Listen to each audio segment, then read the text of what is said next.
Hey guys, welcome to another video.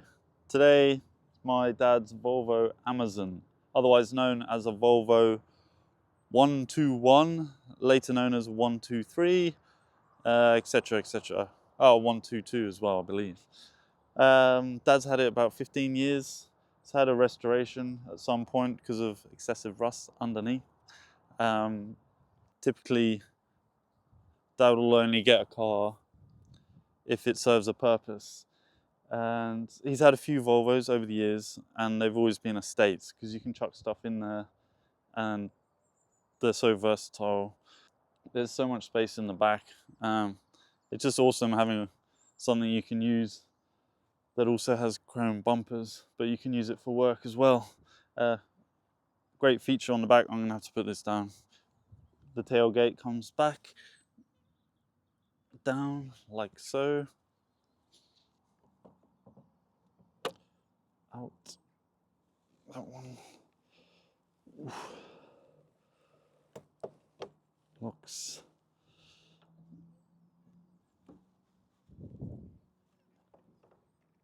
and it's completely flat. Probably not bad for a picnic. I'm not going to sit on there just because I don't want to damage it. And obviously that seat goes back flat as well. Drop those. The Volvo Amazon was the first car to come with seatbelts as standard, and then later on in the model range it came with the 3-point seatbelt, which they patented but gave free to the world because they said the lives it will save, you can't put a price on it, basically. I've never actually driven the Amazon before. I've been to Goodwood in it probably 2 or 3 times, I think. It's so comfortable. The seats are so plush and they so much bounce, and the suspension is soft, and Dad's nicknamed it the blue whale because when you're driving it, it's just slow and big. It's actually not bad speed-wise if you're driving it properly, using the gears properly, and you take speed into the corner well, then you know you can feel some pace with it, I guess is the way to put it. It's only a 2-litre. Some of the other models came out with a 1.6. This is the 2-litre. Now, really unfortunately, I can't drive this on the road today. I'm making the most of the really good weather considering it's March and doing a bit of filming, but I've gone online to try and insure the car for the day, and I tried 2 different insurance companies and it was a no-go. So might have to wait, do another video in summer when I'm back. Until then, I'm just going to drive up and down and around. It's always so complicated getting car insurance, such hard work. I got insured on my cousin's Aston Martin V8 Vantage for the day through the same website, and none of my details have really changed, but I couldn't get insured on this. Being an expat, it gets way more complicated. It's so much harder. There's only a few people that will insure you. There's dedicated websites for expats to get insurance when they come back to England. But then still half the time it's assumed you're going to be a permanent resident living here continuously. And then if you're not, insuring the R8 was a massive headache. Let's just say that. It's such a beautiful car with the chrome and everything, the shape of it. And as an estate, it looks great too. Or wagon, depending where you are in the world. And obviously, a lot of other people seem to like the Amazon too. There's been quite a few car collections on YouTube that they have all the exotics and everything, and then they have an Amazon, which is always a pleasant surprise. They get appreciated for what they are. Volvo's always had a reputation for slow old people driving.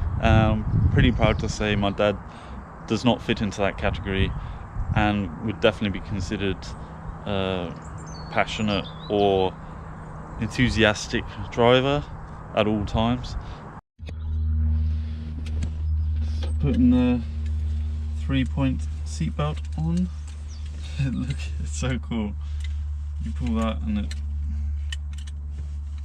slides back like there, and then goes onto this center mount point here. Pretty mad, hey? Old school.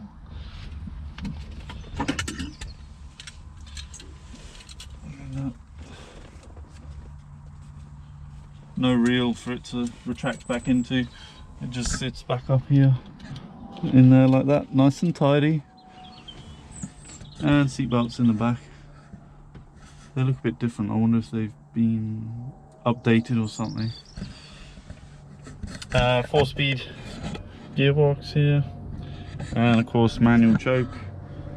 Where's that one? That's here. The speedo that goes all the way across. They built over 600,000 units of the different models, and actually, fun fact, it was the first non-British built car to be used by the English police force. Yeah, and as most people know, the English police use Volvo quite a lot through the years. I'm not sure what they use now. I think it's pretty boring and lame, but they had some cool Volvos back in the day.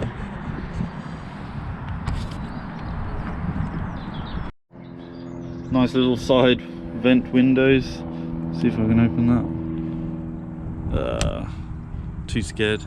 I'll get Dad to show me in a bit. Handbrake on the side. Not fly off like in the Jag, but not necessary because there's so much space there. You're going to clear it when you get out anyway.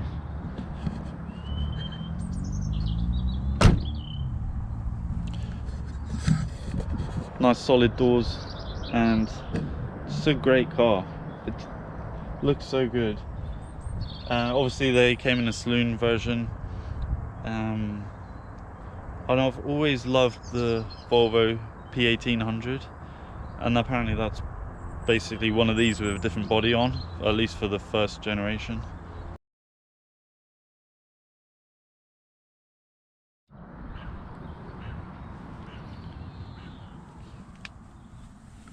Time to see that Swedish muscle.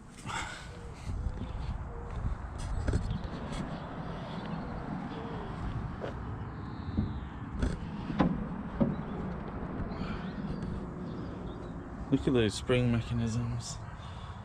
How wonderful. Hopefully it won't fall on my head. What a light bonnet as well. So thin. Or just well engineered hinges really, I guess, more than anything. There she is. 2 litres of Swedish muscle. Volvo. Right, now I'm going to drive it just around the yard here. Full disclaimer, I have already driven it around the yard a few circles, and I'm glad I'm not driving it out on the road just yet. Dad was like, oh, you should probably drive it first because it's really easy to like be bunny hopping in it. And I've just driven it, and it's a little bit of tricky. I've got a full respect for anyone driving a vintage car. Sometimes you kind of forget, you know, the Audi R8 it just cruises along, does everything for you. The XKR does everything for you. The S-Type, etc., etc. You're really battling with these cars to drive it smoothly and not stall it. I thought it was bad enough driving the R8 to Caffeine Machine and having to put it in reverse and go up a hill and park in a spot while everyone's watching you. That's pretty terrifying. I can't imagine trying to do it in a manual classic where you've got the choke and then you've got to adjust the choke, but you still got to give it revs. I was a bit worried about not letting the clutch out and giving it revs at the same time, but apparently that's what you got to do. Driving in reverse is quite smooth, but first, yeah, it's a little bit tricky, but I'll get there. Righto, here we go. Whew, it's getting warm too. Start.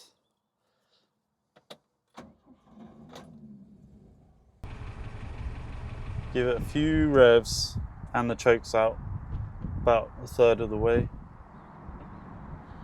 And then let the revs off a bit, put it in gear. Should be reverse, handbrake, more revs, clutch out. And we're away, not clutch out completely, a few more revs.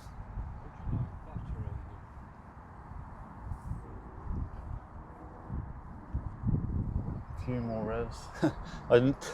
I jinxed it by saying it was smoother in reverse. Clutch, brake, handbrake. A few revs. First gear. More revs is what he said before. Handbrake off, clutch out. Yeah, and we're away relatively smoothly. That wasn't too bad because I practiced. There was a little bit bunny hopping before. And if you slow down too much, then the same thing will happen, and also over bumps, unfortunately. So you've really got to be ready on the clutch. Get the clutch, a bit more throttle. There we go. More throttle, all good. It's all right. I think, you know, within 5-10 more minutes of driving, be pretty comfortable going out on the road.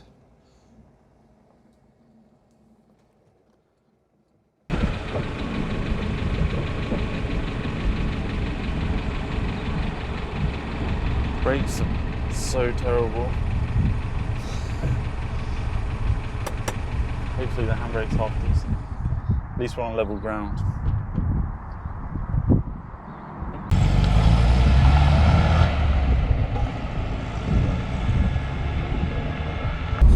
I love those sides of the window, how small they are there. You really sit with your head in the roof because the seat's so high. But it's so comfortable and bouncy, and the suspension takes all the bumps.